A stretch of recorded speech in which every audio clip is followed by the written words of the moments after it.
old age pension, unemployment benefits, minimum wage, 40-hour working weeks, and milk in schools. Things we New Zealanders all take for granted. But these did not exist in the rest of the world. How come New Zealand had them? Most of these were brought as a result of the Great Depression in the early 1930s. The Depression began after the stock market in the US crashed, sending people into a panic, wiping millions of invested money. So there was no money to buy things. This spread to New Zealand because they couldn't send the exports of wool, butter, cheese, and milk and meat to other countries. The prices fell 45%, and this affected all of New Zealand. People lost their jobs, close to 100,000 out of a population of 1.5 million. Socially, people were affected. Living standards fell distractedly.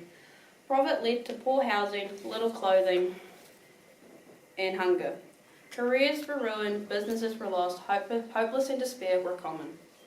The situation in New Zealand was really bad. The government had to do something. This marketed the social welfare in New Zealand. People were getting tired of old gang and their politics to cure for depression.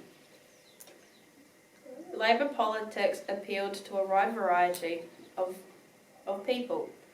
The mood of the country flavoured changed.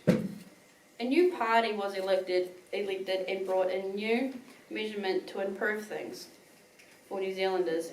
Pension and wages were restored to 1931 level. 2 pensions for invalids who could not work, for deserted wives and independent children. The state housing scheme profited work for the building industry, homes for workers at low rentals. Minimum wage introduced for adults, $7.60 for males and $3.60 for females. 1936 Factory Act brought in the 40-hour week and 8-hour day. 1937 half pint of milk a day supplied to every child at school. During the Depression, it was hard for people to see if things would ever get better, but with the government's help, things did improve, and things will improve with this COVID-19 pandemic.